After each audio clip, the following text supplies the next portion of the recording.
тому війною, замість сада пруд глибокий викопав весною. По загаду князя секли белый сад у кветках и прокляли яго дрэвы, повня ім у светках. Стало часу летом теплым, як туман кладется каля замка. Да, хлопцы, это не рыбы, это свиньи. Что скажешь, Антон? Пока да. Щирий бонжур, хлопці. Ну, як ви вже поняли самі, ми сьогодні на рибалці, на рибалочці. Мы уже тут трохи бывали, и сегодня мы опять с Антошей. Почему решил опять снять это видео, опять с Антошей? Потому что Антоша незвычайно решил обновить свой автопарк.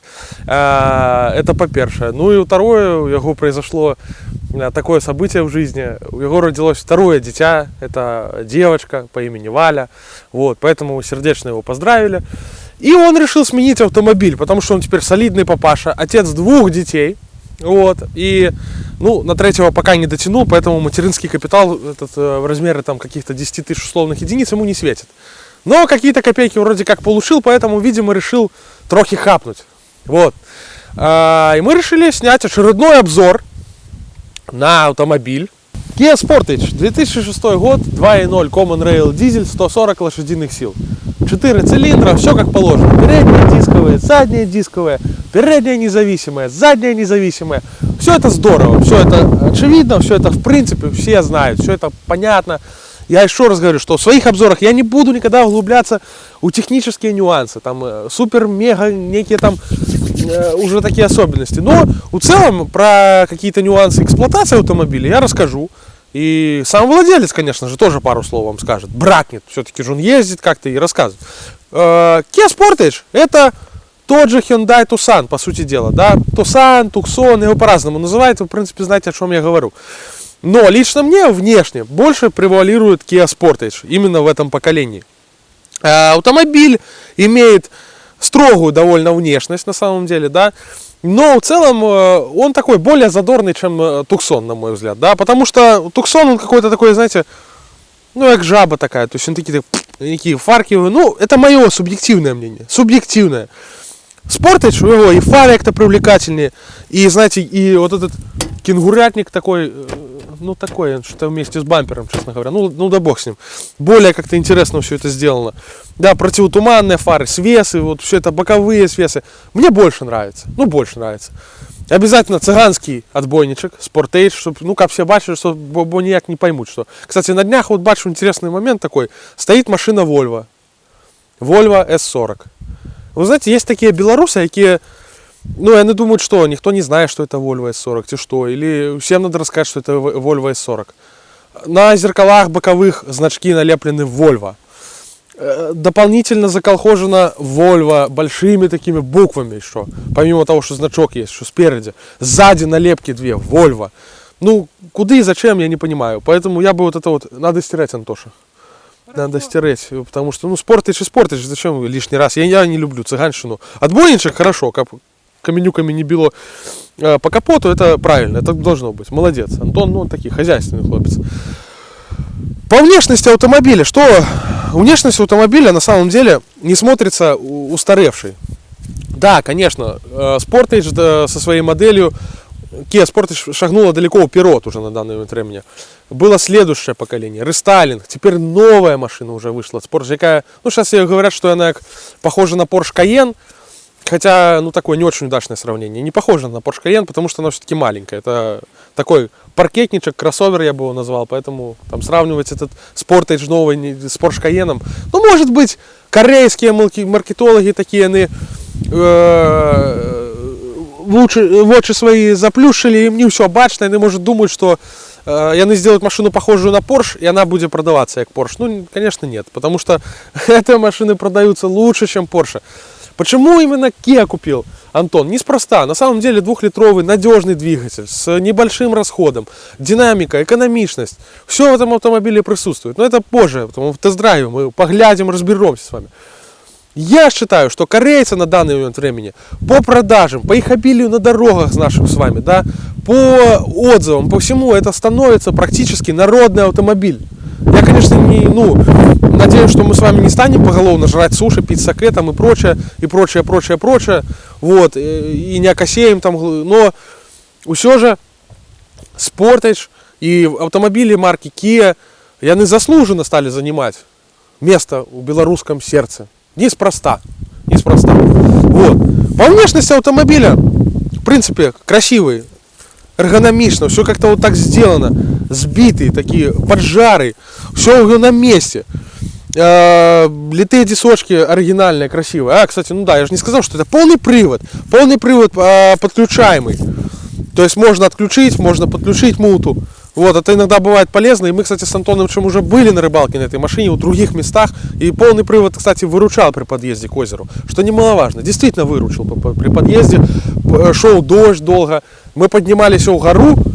И нам это помогло, что там был полный привод. На самом деле, когда гребет 4 локтями, больше было поднято. Ну, и она бы поднялась и на 2 колесах, правда? Верно. Поднялась бы на 2 колесах. Но с 4 это уверенно вперед она пошла, и все было нормально. Вот. Давайте взглянем все-таки, что тут такого интересного в этом автомобиле. По боковине самое, что отмечает, конечно, любой внедорожник, это тонировочка.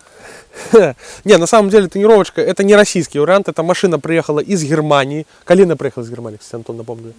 В славном 2011 году. В 2011 году эта машина приехала из Германии. Об этом свидетельствуют и документы, у нее есть и брыв есть, и наклейка зелененькая с этим тюфом прохождением. Это не россиянка, она приехала из Германии. Вот. Мне очень нравится в целом, то есть как сбоку построен этот автомобиль. У него такие большие двери. Кстати, опять же, повторяюсь, и в прошлой машине все. Я люблю, когда большая ручка, очень есть за что взять. Да? Дополнительных элементов, то есть недостатки есть, я их сразу называю вам. Нету листвы, так, нету защиты, то есть здесь такая сделана выформовка, такая, да, выформовка сделана. Металл как бы он так и так, выпуклый, трохи на задницу, как бы, да, так как задница такая, щелочка тут, дюрочка, копилочка. Опа. Неплохо было бы сюда пластик еще положить, чтобы, как защита, когда дверами стукаются, там, открывают на парковках, как было. Бо налепить это four-wheel drive, это сделали, как-то защитить дополнительно, все-таки это же внедорожник, да, не сделали. Вот. Никаких накладок на порог нема, это все металлическое абсолютно, все металлическое. Единственное, что пластик сделан, выполнен хорошо, и резина сделана хорошо. Это резина, это не пластик. И она не подсвила за 10 годов, а машине уже 10 годов. Пластик тоже не зацарапался, он такие ровненький, аккуратненький на самом деле. Опять же, цыганщина пошла трохи, это ветровички, но это уже, естественно, не Антоша ставил, это предыдущий Уладар сделал. Ему так было удобнее, наверное, он курил форточку. Вот. Обязательно рейлинги, притом такие капитальная система, массивная, хорошая, классная. Я люблю, когда есть, знаете, тут такое массивное основание, там сзади массивное основание и рейлинг такой мощный. Не так, когда там некая... Можно с антенной порой перепутать эти рейлинги в новых машинах. Либо их нема, либо они так сделаны, что уже экономили так, что на этой рейлинге, я не знаю, что на них положить можно на этой рейлинге. Кажется, что, не знаю, что тут, абыяк делают зачастую. Зеркала заднего вида довольно большие, но можно было и побольше расстараться. Все, больше здесь ничего нема.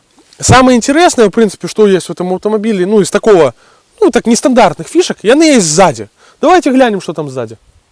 А что мне нравится, честно говоря, в этом автомобиле сзади, это вот эти как ни странно, может, кому не нравится, кому нравится, вот эти петли здесь, да, они смотрятся так интересно. Но это не просто петли. Это далеко не просто петли. Это открывание стекла отдельно. Вот, открывается здесь, открывается глаз, потянул, и тут, о чудо, доступ. Честно говоря, мне нравится, как это выглядит. Выглядит прикольно. Но какую практическую пользу это все несет, я не знаю. Я бы, честно говоря, ты пользуешься так? Да. Что ты, зачем ты пользуешься? Мелочь всякую, коли сверху лежит. Что мелочь? Весло достать? Да. Так надо всю лодку вытягивать. Я не знаю, это своеобразно очень сделано, да? Мне кажется, это дополнительная все-таки какая-то такая штука, какая, ну, как бы не нужна. Но внешне это выглядит интересно. То есть автомобиль уже смотрится как-то более интересно. Но закрывается очень мягенько, кстати, и легко так. Оно все так, и все. Вот. Мощный бампер, фаркоп, ну это уже как бы опционально, оно есть у всех. Вот эти вот скосы в машинах мне нравятся, вот в этой машине. Как бы продолжение дуги рейлинга идет тоже таким пластиком. Вот это же руку засрал трохи, ну как бы вам показать, как вы бачили. Хороший, мощный, крепкий пластик. И он уходит в эту фару. Фары мне тоже нравятся. Мне нравится этот скос. Что-то немножко напоминает Volvo XC90, честно говоря. Да? Мне нравится, как здесь сделано. Мне нравится этот дизайн, честно. Он хороший, он качественный. Машина, видимо, продумывалась. Здесь накладка на бампер, притом такая армированная, противоударная, как бампер не коцался. И пластик не абы какой. То есть все крепко очень сделано. Бампер сам по себе тоже крепкий, не абы какой, как вот действительно как в старых таких немецких машинах, он такой крепкий. Даже может быть, если коцнуть где-то, он не треснется, а, знаете, так вогнется или от другую машину оттолкнете, еще что-то. Добротно, добротно. Ну что, все-таки это все интересно, здорово, понятно, машина симпатичненькая. Давайте глянем, что там у салоне в этом автомобиле, хлопцы. Ай, ты песни поешь нам, что мы дверь не закрыли. Ну что по салону? По салону хочется отметить, что... Правду, Антон, можно правду? Конечно. Полная жопа, хлопцы, честно говоря. Ну, если так вот, между нами, девочками. Ну, что хорошо, это... ну, так, я пока до прибора еще не дошел, я просто вот пока салон, тактильное ощущение. Руль.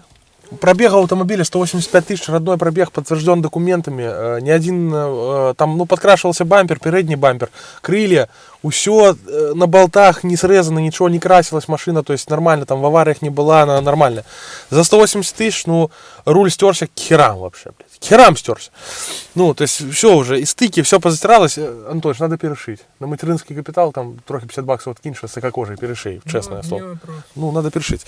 Потому что, ну, очень все это как-то очень больно, печально. Уже не выглядит, ну, как кожа, ну, знаете, как поручни у троллейбусах раньше были такие затертые. Вот оно вот такое же.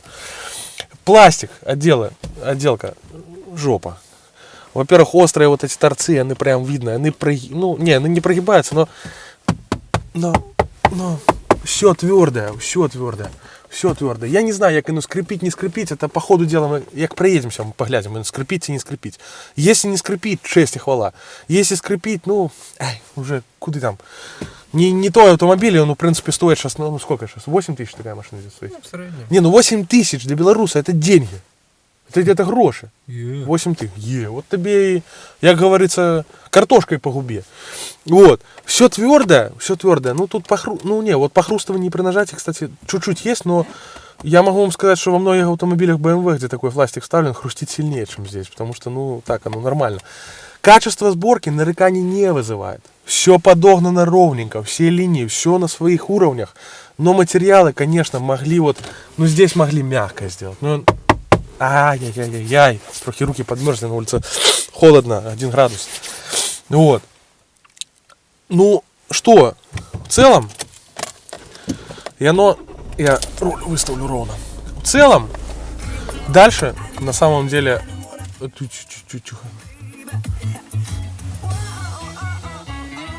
заткнись ты уже.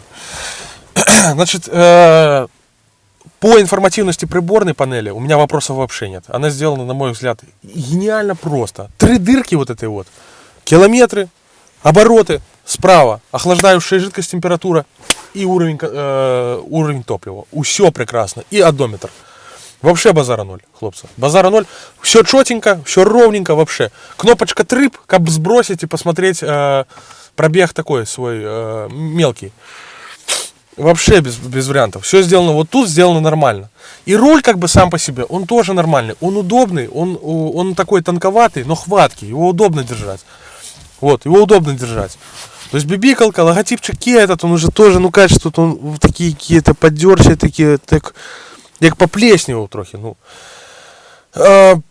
Все на своих руках, очень удобно, регулировка зеркал сделана на самом деле. Все регулируется очень удобно, все вот на своих, вот уровень, вот красавцы, подлокотник вот здесь, вот он действительно подлокотник, во-первых, он не падлокотник, А он подлокотник, под удобную руку положить. Ну, конечно, никто не так не ездит, так руку держит и так рулит. Не, конечно.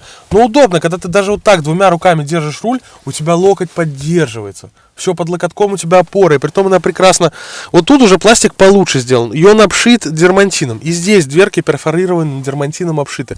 Это молодцы. Салон как бы, он, ну, я покажу потом, как бы дермантин и тряпка как бы комбинированно сделана. Да, подзатерся. Да, подзатерся, вопросов нет. Могли бы лучше сделать. Но як сделать, так сделать. Зато не маркая, не пачкается. Вот, здесь подлокотничек есть. И вот, ну, тут только подлокотник, и все, им такий рундук. Там у Антоновича некий, он...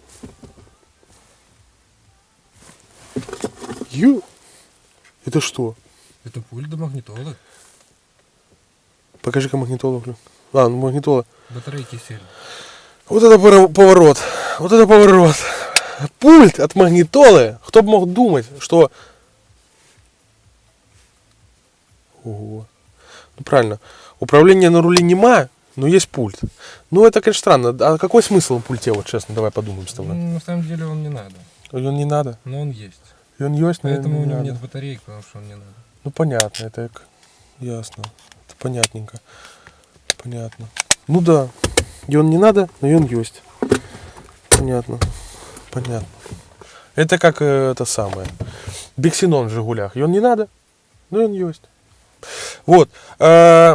Магнитола, конечно, сама по себе, она, ну, надо сказать, что она вообще староверческая. Она вот иконы у меня с левой стороны и магнитола. И я разницы не вижу, она у меня сливается. Это иконы, которые этого самого Андрея Рублева писал еще когда-то. И это магнитола, такое ощущение, что тоже вышло из-под руки Андрея Рублева. Когда-то еще в давних веках. Ну, как минимум Шишкин или Репин ее рисовали, вот судя по стилю. Во-первых, она кассетная еще. В 2006 году вставлять кассетную магнитолу, ну это как-то очень странно на самом деле. Не знаю, может быть это для корейских меломанов, может у них какой-то культ кассет был. Антош, ты не ведаешь тогда? Культивировали. Что культивированный? Это мы с тобой культивировали недавно. На поле ты помогал мне. С магнитолой как бы понятно. Ее, в принципе, можно поменять. Она двухдинная, 2-1 магнитолы. Не 1 дин, а 2 дина. Но она такая старинная, действительно. И она по цвету не бьет. Она, как говорится, ни U5, ни U10. Я, говорится, non-vaginus, non-military. Что в переводе с латиницы вы сами знаете, что это означает. Температура. Кондиционер. Тут нема климат-контроля, но есть air-conditioner. Хотя нет. Есть климат-контроль ауто. Я вижу кнопку ауто. 2 такими барашками и дисплеем. И оно выполнено. Вот. Информативно. Здесь все информативно. Это подогрев заднего стекла, air conditioner, подогрев. Я так смотрю, что есть кнопка подогрева переднего стекла. Или что это такое, Антон? Нет, это боковые зеркала и задние стекло. Бачу, на что она не включается? Потому что надо выключить кондиционер. Так, выключили кондиционер, все равно не включается. Обогрев заднего.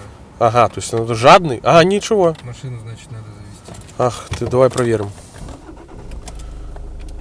Да, работает. Точно. Все, не слушай, Антоныч. Вот.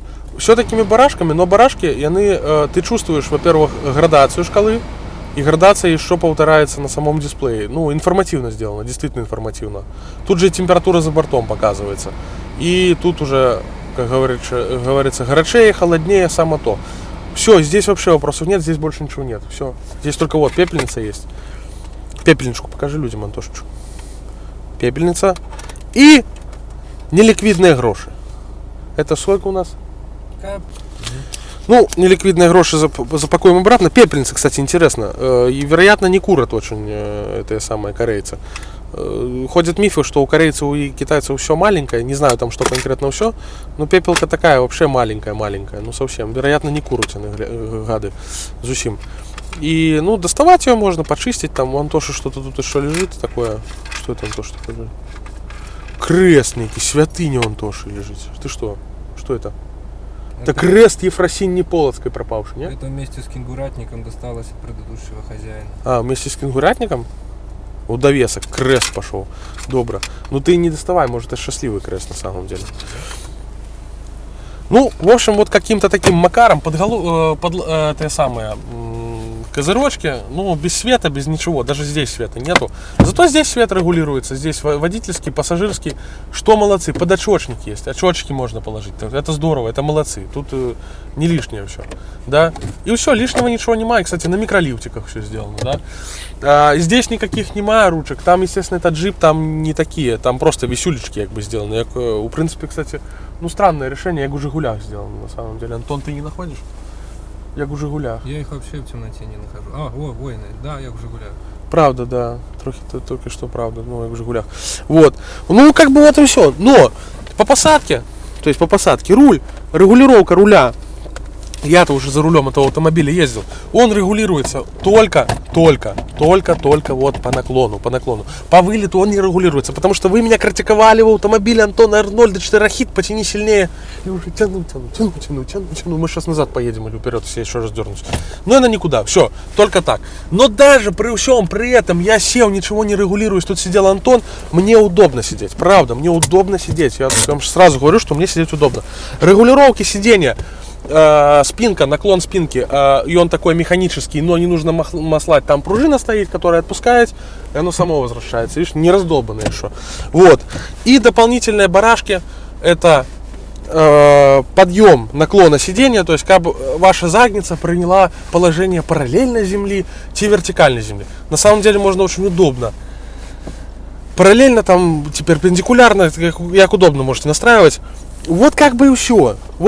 Сидишь ты в этом автомобиле высоко, очень удобно, положение рук на руле удобное, подлокотничек на месте, здесь все на месте, а больше здесь ничего и не надо на самом деле. Ничего не надо. Покажи, кстати, еще есть, если Антоша включит режим дикий драйв, то тут вот есть такая поручень для пассажиров передних. Они могут держать, так скажем, держать этот поручень и гойсать на седле, и запах адреналина будет разноситься по салону, как бы держались и крепче. Ну, я другого назначения этому поручню не нахожу. То есть сидеть вот так вот, как в парке в аттракционе, держаться, у люлечки сидеть и держаться. Ну, сделано интересно, стильно, алюминием обделано, красиво, не зацарапано, ничего. Да как бы вот и все. Вот как бы и все. Давайте глянем, что там сзади. Узберемся, как говорится, згромоздимся на заднюю часть автомобиля. Опа! Ну трохи тут хлопцы завалены, потому что на рыбалку приехали, нас 3 человека, у каждого по лодке. Один хлопец поехал, так сказать, у разведку пошел, покуль мы снимаем, побить тут шупака, мы на другое озеро приехали. Ну тут как бы есть подлокотник, я его даже достал, сел. Ну як сказать, спереди места до хера, там Антон сейчас сидел. Удобно сидеть, места много, правда. Вот мне, ну как бы правда много места. Плюс седла, и они, откровенно говоря, удобные. Плюс самый классный вариант, который мне здесь нравится. Видели, я заскочу сюда, як это самое, як голый у баню. Ну, упрыгну тут, порога нема высокого, классно. Пластиковая накладочка аккуратненько зроблена. І високого порожка нема. Класно залазиш. Іногда эти обзорщики говорять, що Антоха, тут это трохи навоз. Это ж Беларусь. Ну да. Кто, трактор? Это Kia Sportage, а не белорус. Старомодное решение, какие здесь приняты, да. Ну, я как говорю, уже висюлечки это есть, свет есть для пассажиров, но он опять же не здесь, где должен быть, а здесь почему-то. Но это хрен с ним, да, на самом деле. Что тут такого интересного? Мне нравится, как вот пластиком обшито в седле. Трохи, Антоныч, подойди трохи, покажи. Там бачно, не размазано трохи. Не размазано, не смазано, не? Точно? Ты, если что, знаешь, что это? Ты крутелочкой этой верти, бачишь? Бачишь? Не, добро. Добро, точно? Да, гуд. И вот нравится мне, по-немецки заспевал, ты гляди. И сеточка вот эта. Тут Антоныч возит всякие иногда штуки, други, причиндалы. И мне нравится, что сеточка это есть. У такой машине это актуально. Я считаю, что в таким автомобиле наличие таких сеточек, органайзеров, всяких рундучочков, это актуально, это правильно, это должно быть. Здесь материалы отделки дверей, карты дверей. Ну, трохи отойди, как люди бачат. Материалы отделки карты дверей, ну, мы уже выяснили, что сидеть мне действительно удобно, вы бачили, я не схлусил. Мне удобно сидеть. И, в принципе, здесь на самом деле 2 человекам будет только удобно сидеть. 2. Потому что подлокотничек хороший, есть широкий такой. Ну, я, правда, ну, ладно. Бог зим. Тут, в принципе, карта двери, она выполнена так же, ну, из таких же, так скажем, дешевых материалов, как и спереди, на самом деле, она выполнена. Таких же дешевых материалов, абсолютно. Только что тоже обшито перфорированным дермантином обшито. И то же самое накладочки сделаны мягкие на это самое. Здесь стеклоподъемники, динамик и нижний рундукс там с отсеком и поддержкой для бутылочки. Все, ну все такое. Ну очень хлипкое на самом деле. Но, Антон, сними. Бачили, правду надо говорить. Говори правду. И оно вот так все. Оно всяк... Но в целом не сильно царапучий, ну зацарапался здесь годов, но сойдет. Для этого автомобиля сойдет. На самом деле. Вот. Давайте заглянем коротенечко под капот этого автомобиля. Пробежимся бегло, ну посмотрим, что такое корейский турбо-дизель Common Rail, хлопцы. Глянем. Пойду открою, хлопцы, капот трохи. У корейцев, кстати, по хорошей традиции, не нужно долго мучиться, чтобы найти кнопку открывания капота. Это всегда большая заметная кнопка с белым логотипом открытого капота. Всегда видно, даже можно не лезть. Все. Потягнул, ну, трохи так, ну, чуть-чуть силу надо приложить. Может подумать сначала, что, ну, чуть-чуть, может человек подумает, что сломает сейчас, но надо просто крепче потянуть. Так, я еще ни разу капот не открывал. О, сразу интуитивно, кстати, очень хорошо. Лопатка такая широкая, она на 3 пальца. И сразу чувствую, что надо открыть капот. Ух, капот тяжелый, Антон. Тяжелый. Ну-ка, як він. Тяжелый капот. Ох. Никаких гидроупоров тут нема. Есть обычная стоечка. Но стоечка хорошо, молодцы, сделали. Такую резиновую накладочку сделали, чтобы, ну, там, может... я знаю, для чего сделано, кстати. Вот молодцы корейцы, подумали, позаботились. У Форде у меня, кстати, когда капот открываешь, машина горячая, тут возле радиатора он находится. Эта железячка, она горячая-горячая.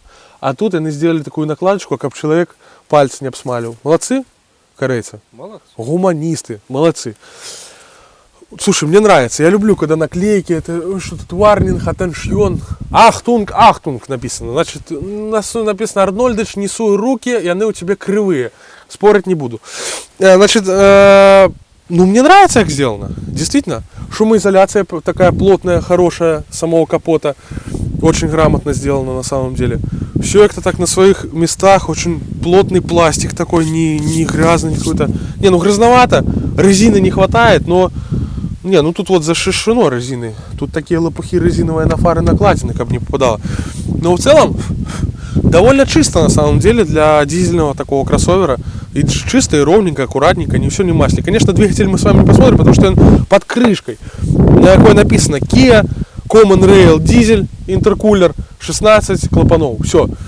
Значит, ну тут все понятно в целом, где что находится. Конечно, у корейцев и у немцев все отличается. Здесь вот, значит, так и написано блок реле и предохранители. Здесь это воздухозаборник массивный. Здесь тоже предохранители, блочок такой стоит. Значит, сам двигатель, шуб, залил масла. Ну, конечно, тут такая дылда большая. Я думаю, все равно, когда масло заливают, откручивают раз, два, три, 4 болта и, скорее всего, снимают крышку. Да. Так делают? Да. Ну, я тоже так думаю, потому что это так чисто, я не знаю. Эту дырку, кстати, по-хорошему можно было бы убрать, или такую заглушку, потому что все равно снимаешь, как бы. Ну, то есть приятно все.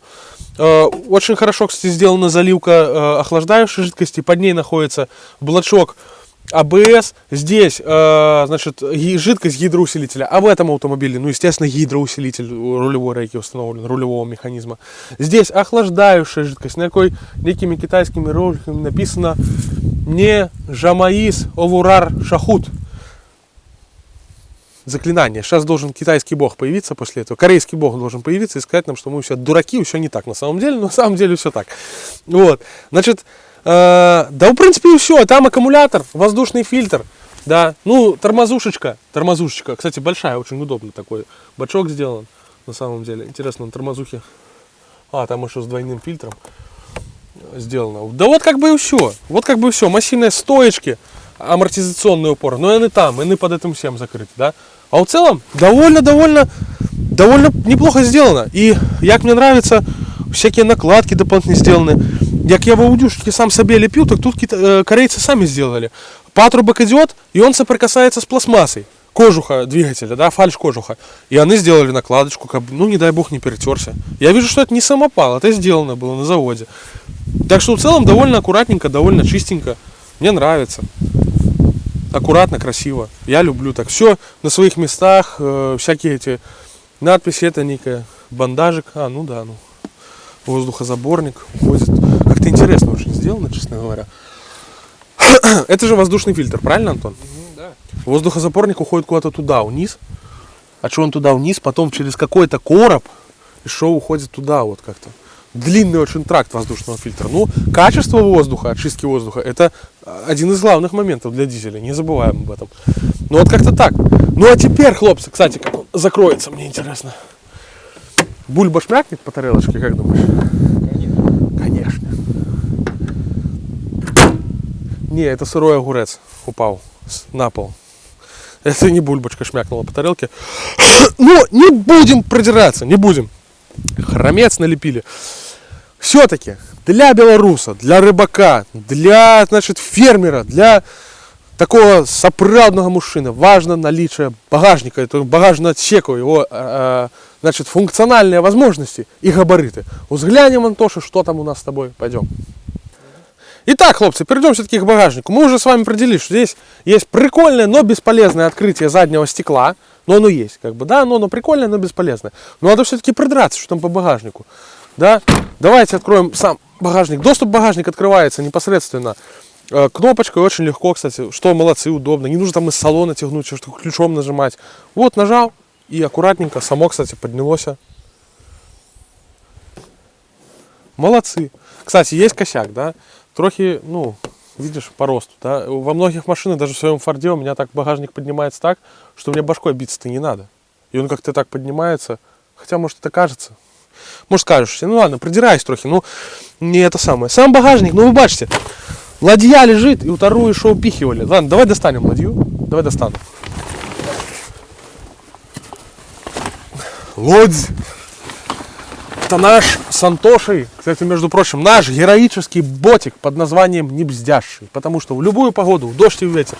И он нас всегда трохи выручает. Ух ты. Это был небольшой сеанс кроссфита. Значит, багажник.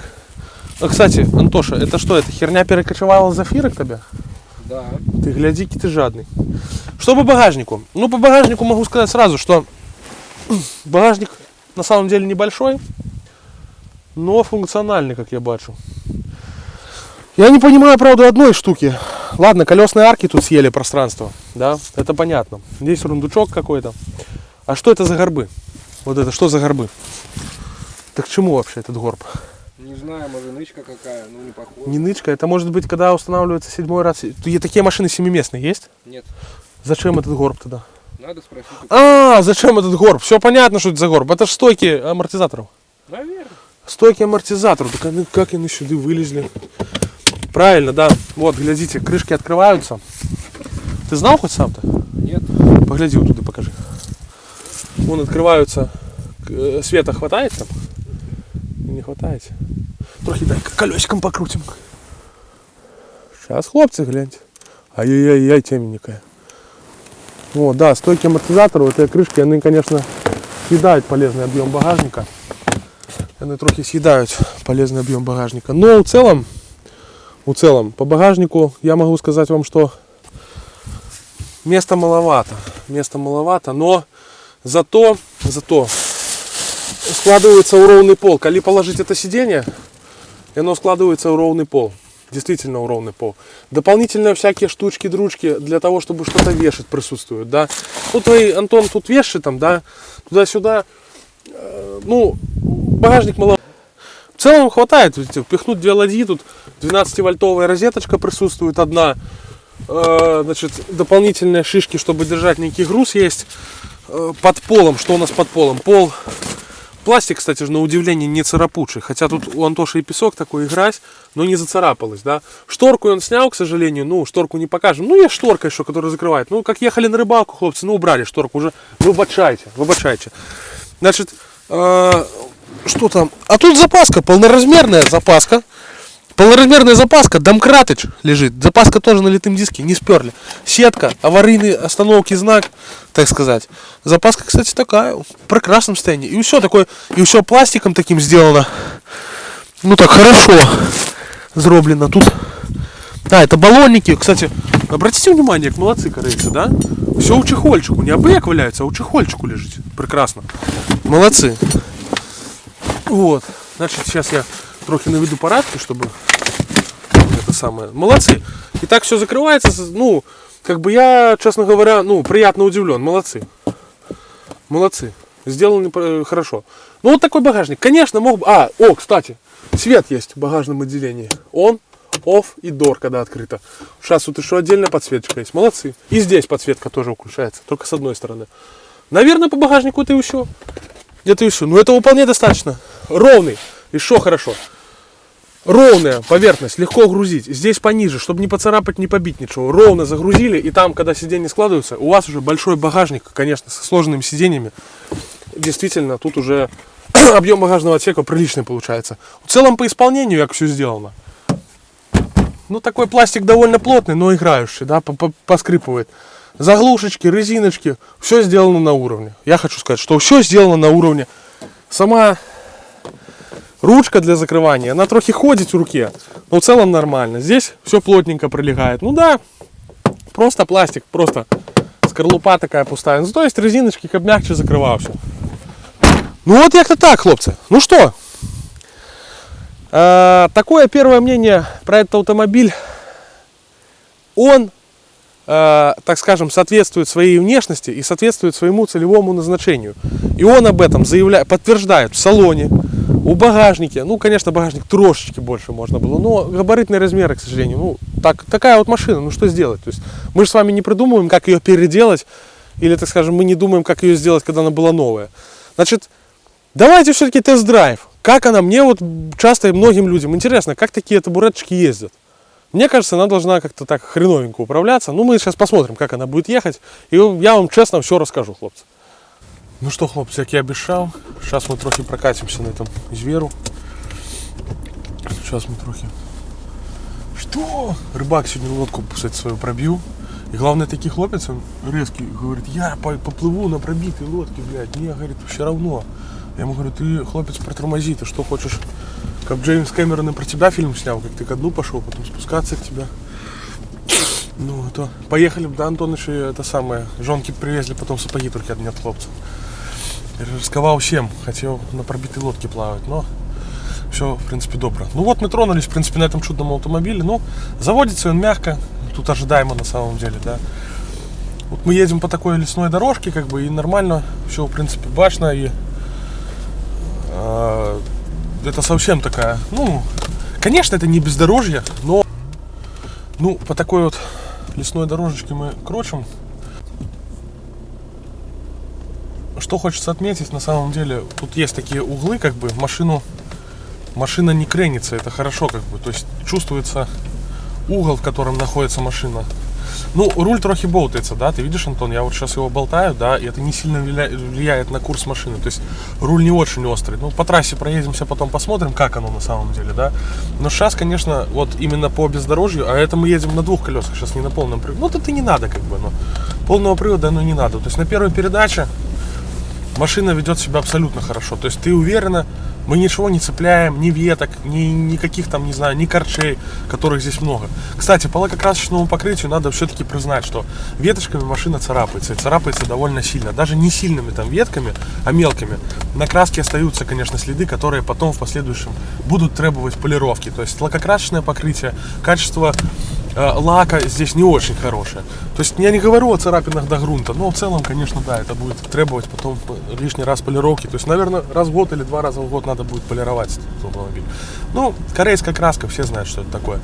Но вот именно если мы говорим о езде по проселочным дорогам, вот под подобным, которые мы сейчас вот едем, то есть все здесь отлично. А ты можешь не снимать, ты не бачишь ничего все равно. Вот, то есть, ну, в целом, вот такие мы препятствия довольно сейчас нормально минуем. То есть на легковом автомобиле вы однозначно здесь не проедете. Но если проедете, то сорвете пластик, юбку сорвете себе, это точно. То есть на своем фокусе я бы сюда даже не сунулся. Вот, ну на такую бы дорожку, может, и сунулся. Вот, поэтому в целом этот автомобиль прекрасно подходит для рыбаков, для охотников. Конечно, экстремальное внедорожье этот автомобиль не вынесет. Вот, но рулится он в целом нормально, передачи переключаются у него четко, довольно явно, то есть здесь проблем никаких нет. Когда мы уже вот выезжаем на проселочную какую-то дорогу, да, то есть можно уже сказать, что на самом деле машина вообще уверенно идет, на самом деле. Вот, По уровню шума в салоне, сейчас летняя резина стоит Bridgestone, хорошая довольно, да. Я могу сказать, что он не очень шумный. Конечно, удары некие слышатся, но это все-таки паркетник, кроссовер. Это будет. Но в целом, как уже я хотел вот специально по такой дороге проехать, чтобы понять вообще, как с салоном. То есть, да, сверчков в салоне нет. Ну, правда же, Антон, нема.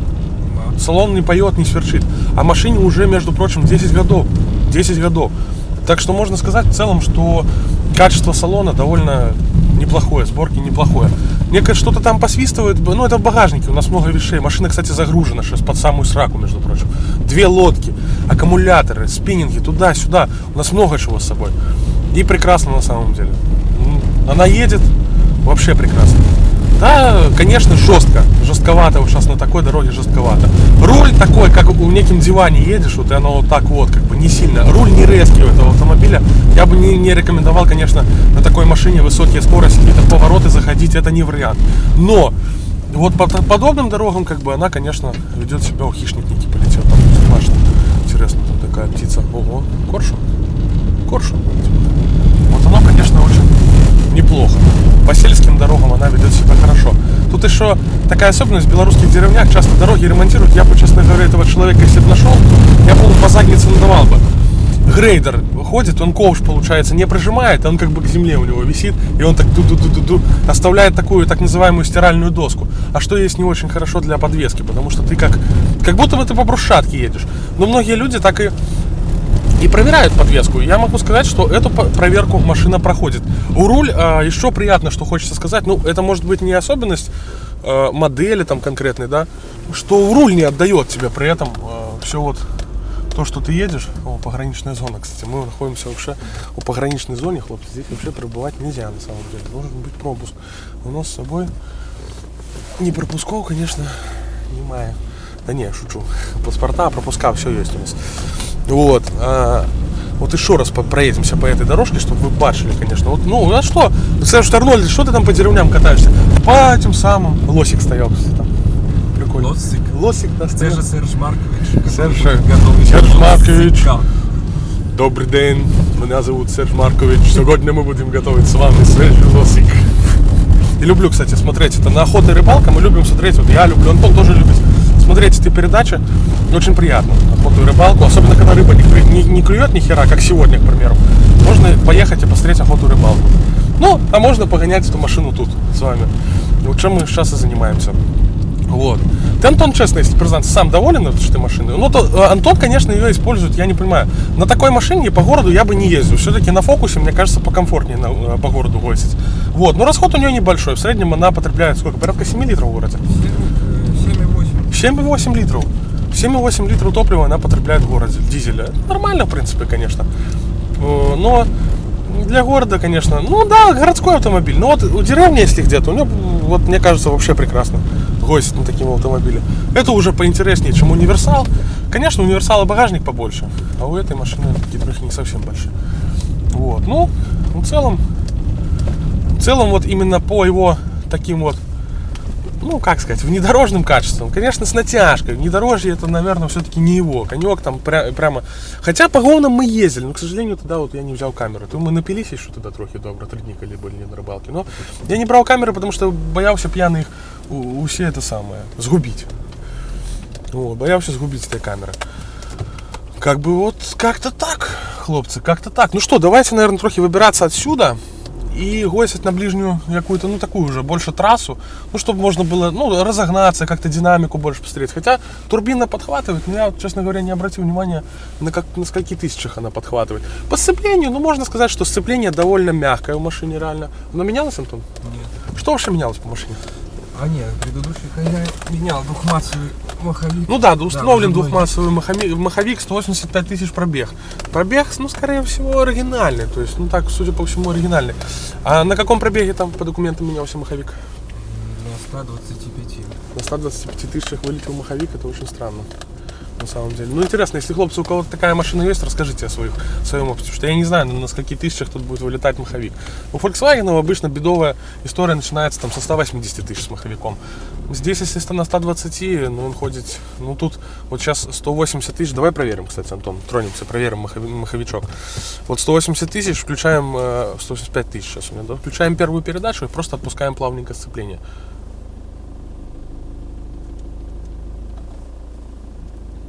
Я вот ногу уберу, чтобы... Норм, все. Ни рывков, ничего, все. Нормально схватило. Без газу едем. Ну, сцепление здесь в порядке. По тормозам пару моментов. Яны такие ватноватые, честно говоря. Такое ощущение, что что-то не то с тормозной системой. Но, как уверяет владелец, говорит, что все нормально. Что это такие, ну, вязкие тормоза. То есть, ну, они не резкие. Вот я педаль практически жму в пол, а и он як-то так... Ну, еще думает, короче, некоторое время, секунду-две. Поэтому надо быть так трохи осторожным с этой машиной, что касается тормозов. Ну что, давайте проверим, что там, как она по трассе поедет. Ну, погоняли трохи по лесу ее. В принципе, видно, что она нормально, в принципе, проходит такие преграды, которые трудно назвать бездорожьем. Это так просто, ну, такие рытвины с колеей какой-то, да, где легковой автомобиль рискует потерять обшивку, юбку, часть выхлопной системы, возможно. Этот автомобиль, в принципе, с его клиренсом проходит абсолютно нормально. Но вы же не всегда ездите, в принципе, по деревням там и так далее. Этот автомобиль эксплуатируется в основном в городе, поэтому надо посмотреть, как он ведет себя на трассе. Шестиступенчатая коробка передач, в принципе, довольно хорошо сочетается с этим 140-сильным двухлитровым турбодизелем. Потому что если бы не было шестой передачи, как часто, кстати, в корейских автомобилях зачастую бывает, нет шестой передачи, вот, то было бы не так здорово. Сейчас, в принципе, мы едем 110 по такой обычной дороге двухполосной. Не сказал бы, что самого лучшего качества дорога, но, в принципе, неплохая. Она не сбалансированная, она с ямочным ремонтом, поэтому трохи подбрасывает. То есть, если бы мы ехали по более ровной дороге, я думаю, была бы более объективная оценка. Можно было бы понять, как этот автомобиль, есть ли у него рыскание морды и так далее. Сейчас это сложно понять. Ну, вот сейчас вот такой участок более-менее. Ну, в целом нет, он нормально идет, никуда его не шатает, едет он довольно ровно, чуть-чуть подтягивает куда-то вправо, но мне кажется, это скорее уклон дороги, нежели изъяны подвески или износ резины. Скорее всего, это именно уже такие особенности дорожного полотна. В целом, конечно, я бы не сказал, что это самый устойчивый автомобиль. То есть уже скорость 120 км в час ощущается на нем довольно сильно. Я не могу сказать, что у меня уверенность от управления этого автомобиля. Руль чуть-чуть где-то бросает уже. То есть машина начинает подпрыгивать на кочках. А это уже становится опасно на самом деле. То есть в такую сухую погоду это еще куда ни шло. Если это снег, слякоть такая, да, то это уже опасно. Вот вернемся все-таки к скорости 100 км. Ну, посмотрим, как он вообще. Ну, подхват турбины, конечно. Ну, турбину слышно, да, Антон, как она поет. Сейчас свистит, даже здесь слышно. То есть, в принципе, по динамике автомобиль довольно приятный. То есть свой вес, эти 140 кобыл с турбины, они вытягивают на самом деле. Ну, сейчас населенный пункт. Трохи скинем скорость, чтобы не грех не брать на душу. Что у нас такая неприятность случилась? Валера, мой дрон, рухнул сегодня. Но, так скажем, мягкая белорусская земля не повредила китайскую технику. Потому что, ну, так, наверное, он лег, как в постельку, мягенько. Наверное, по моей вине он упал. На самом деле, в полете он уже потирал один винт. Видимо, он отвалился, я хреново прикрутил его. В следующий раз буду, не знаю, более осторожным. То есть, по моей вине он упал. Ну и я там выполнил такой маневр высшего пилотажа. И Валера кульнулся в воздухе и, так скажем, спикировал в высокие травы. Ну, в целом все хорошо, нормально, подвес не пострадал там. И думаю, что Валера еще полетает. А если не полетает, то хер бы зимит на самом деле. Невелика потеря. Это китайская фальшивка, так скажем, которая можно, если что, купить другую. Вот. Ну что, вот 100 км в час мы проехали деревню. Давайте динамику посмотрим, вот как он. То есть понятно, что там на скорости 40-60 там разгон берет. Как он в целом вот разгоняется со 100 км в час, мне в целом просто интересно. Потому что двигатель такой амбициозный, 140 кобыл, турбина. Вот 100 км, педаль. Ну такая динамика довольно слабая, но она присутствует. Равномерный разгон до 120, 130, 140. Ну да, то есть нормально чувствуется, но уже становится страшно немножко на самом деле. Плюс, опять же, как я упоминал, что эти ватные тормоза, то есть я педаль почти в пол давлю, и она тормозит довольно слабо. Мне кажется, Антон, не надо съездить, что-то не то с тормозами. С тормозами однозначно что-то не то. Ну, текущие владельцы, если кто-то из подписчиков владеет таким автомобилем, можете высказать свое мнение, как у вас тормоза здесь работают. На мой взгляд, если это штатная нормальная работа тормозов, то это какая-то херня. Автомобиль очень небезопасный с такими тормозами. Очень, ну, вязкие они. Реально, вроде педаль почти утоптал в самый пол, а толку ноль вообще, херовуша, а не торможение. Это так себе история на самом деле. Вот. Ну, в принципе, чего от этого автомобиля я ожидал, то я и чувствую. То есть сижу я комфортно, дальность обзора у меня хорошая, ну, то есть все-таки высокая посадка делает свое дело. То есть есть такая уверенность. Наверное, и в городе это плюс, когда ты паркуешься, ты сидишь выше, ты можешь что-то рассмотреть больше, чем сидя, скажем, когда ты в гнезде в своем легковом автомобиле сидишь, это немножко другая ситуация. И здесь все же высокая посадка дает определенный плюс. Так что вот как-то так. Все, хватит лить воду, хлопцы. На этой херне заканчиваем наш обзор. Удачи, всем спасибо. Ставьте лайки, подписывайтесь на канал. До побачення.